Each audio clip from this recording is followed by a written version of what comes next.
All right, here we go. If this is a fairly new practice for you and you're not used to using a roller and the roller is painful while you're using it, you have the wrong density roller.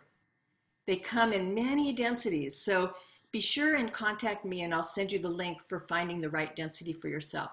That being said, if you're doing this practice and you hardly feel the roller at all, it might be too soft for you. So you might want to upgrade to something a little bit more firm. You want to feel when you're using the roller, when you're using the double tennis balls, we'll also be using these today. Um, you want to feel a good hurt, something that feels like I can't have a massage, but boy, I can at least do this. So beautiful. All right. So what other housekeeping things are there? I can't be there in the room with you, so I'm just trusting you to take care of yourself. There isn't a thing you do today that should feel like, oh my God, that hurts. I can't even breathe, right? Oh, Stop nice. immediately, please. And just take care of yourself. Let, the practice just be about laying and listening and tuning into your body. None of this should be painful. A good hurt, everybody knows what that means. It just is like, yay, I just want to keep doing that. All right, so let's see. My interest in the practice this last couple weeks has been really moved by the current cultural conversation of racial injustice. I've been doing a lot of reading. There's some good resources on embodied practices that kind of address that conversation. So we're not going there explicitly today, but one piece of research that I read really moved me. And if you get my newsletter, you already know this little piece of research. They took lab mice and exposed them to the smell of sweet cherries at the same time that they gave them an electrical shock. And I'm taking a moment here because I feel so sad for those mice. But what happened was, after a while, they didn't even have to give them the electrical shock. Just the smell of cherries would set these mice totally quivering and stressed and scared, which totally makes sense, right? It's just conditioning. But the piece that blew me away that was new for me was that the children of those mice and the grandchildren of those mice, when they were exposed to the sweet smell of cherries, they also got stressed out. There was no electrical shock to the children or grandchildren. They had genetically inherited this sensibility that cherries are something to be stressed out about.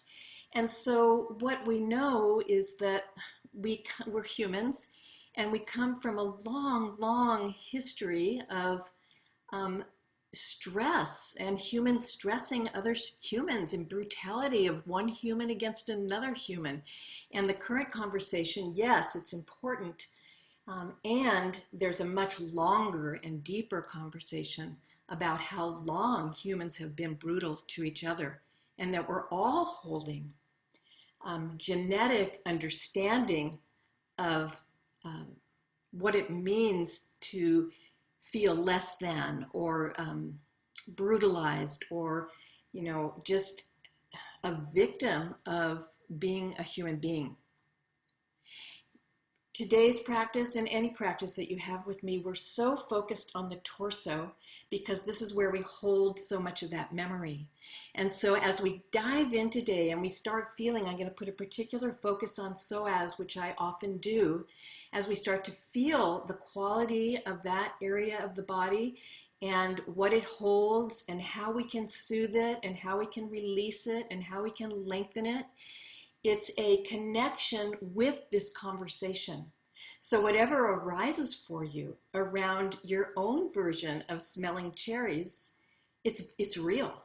It's valid. You can lay there for a while and just do some remembering, breathing, let it flow right through you. I think that it's really important work that we all need to be doing right now, touching in and feeling in ourselves what's going on. What am I holding? What am I holding that's current and real? How am I responding to stress in ways that are appropriate? What are ways that I'm responding to stress that are really culturally conditioned or genetic?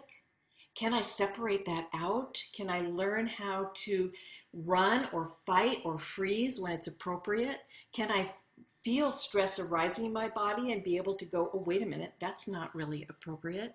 I was driving on Highway 152. A lot of you know that road to Los Banos on the way to the beach, and it was super high winds, maybe 40, 50 miles an hour, and we were in the bus, and the bus was going like this. And I could feel everything that I'm talking about. My psoas was gripped, my pelvic floor was lifted, my breath was really shallow. And you know what? I said, that's an appropriate response to this situation. I'm ready for this bus to tumble over on its side and be ready to do something about that, right? But when it was done, when we were through the pass, Pacheco Pass, I just worked with myself, breathed, calmed myself down, dissipated all of that stress. So in a lot of ways, we're going to do that today and let it kind of guide our practice. So thanks for being here. Thanks for exploring with me. And let's just take a deep dive together.